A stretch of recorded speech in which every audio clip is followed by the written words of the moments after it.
Hello everyone, I am Jasleen Kaur. तो आज हम बात करने वाले हैं नीट काउंसलिंग 2024 के बारे में। तो बहुत से स्टूडेंट्स जो हैं वो इंतज़ार में है कि कब आपके रजिस्ट्रेशन जो है काउंसलिंग के वो ओपन होगा, कब आपका ऑल इंडिया जो काउंसलिंग है वो ओपन होगी, कब आपकी स्टेट की काउंसलिंग जो है उसके रजिस्ट्रेशंस ओपन होंगे। तो अब जैसे कि बहुत से बच्चे जो हैं इंतज़ार है उसी इंतज़ार में है कि कैसे सारा प्रोसेस रहने वाला है। तो सभी को क्लियर हो ही चुका होगा कि आपका जो नीट का एग्ज़ाम है वो रिकंडक्ट नहीं होने वाला है। 18 जुलाई को सुप्रीम कोर्ट ने क्लियर कर दिया है कि आपका जो नीट है वो रिकंडक्ट नहीं होगा। तो यानी कि यहाँ पर आपको बिल्कुल क्लियर है कि आपका नीट का एग्ज़ाम नहीं हो रहा है। तो आपने अपनी आंसर की के बेसिस पे स्कोर जो है वो गेट आपका कितना स्कोर है आपको पता चल ही चुका है। तो कमेंट में आप ज़रूर बताएं कि आपने इस बार कितना स्कोर गेट किया है।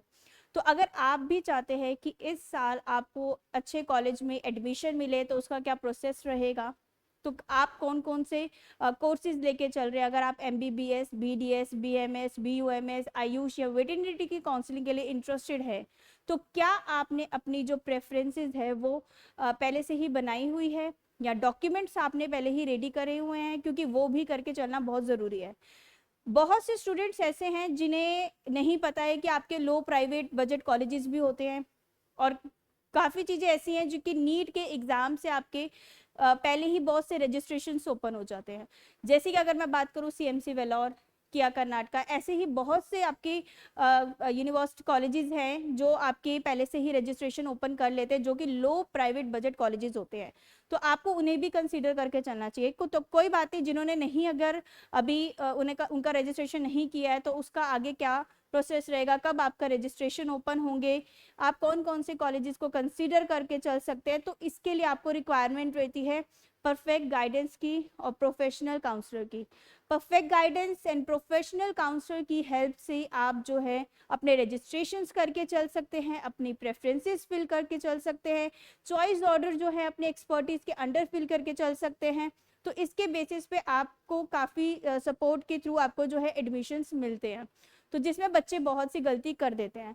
तो अगर आप भी चाहते हैं कि नीट में अगर आप भी इस बार एक अच्छा कॉलेज गेट करना चाहते हैं तो उसका क्या प्रोसेस रहेगा, आपको क्या करना है, पहले अपनी प्रेफरेंसेस जो लिस्ट है वो आपको रेडी करके रखनी है। और आपको नीट 2024 के डॉक्यूमेंट्स के बारे में भी हम बात करेंगे कि आपको पहले से अपने डॉक्यूमेंट्स कौन से रेडी करके चलने हैं।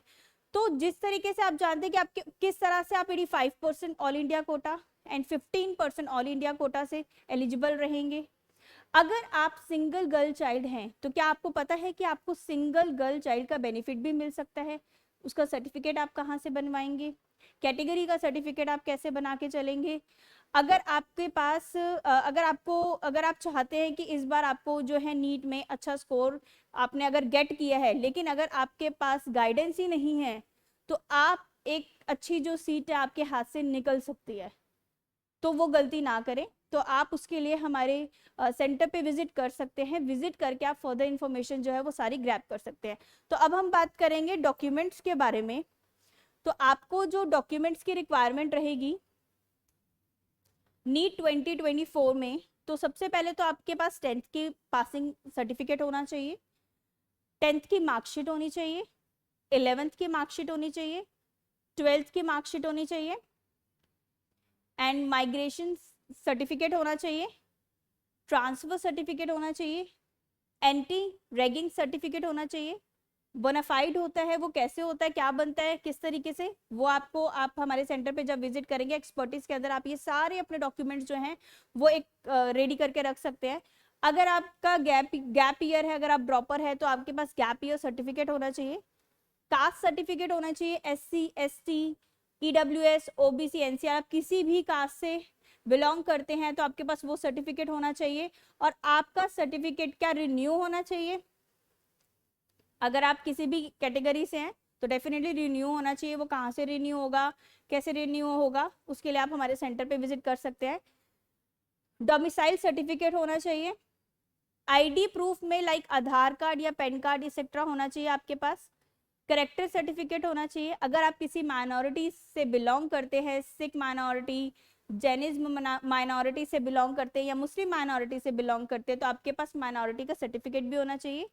Appendix 10 Delhi SC ST EWS OBC NCL को अपेंडिक्स फिल करना होता है। अपेंडिक्स कैसे फिल करना है, किस तरह से फिल करना है, तो उसके लिए आप हमारे सेंटर पे विजिट करें।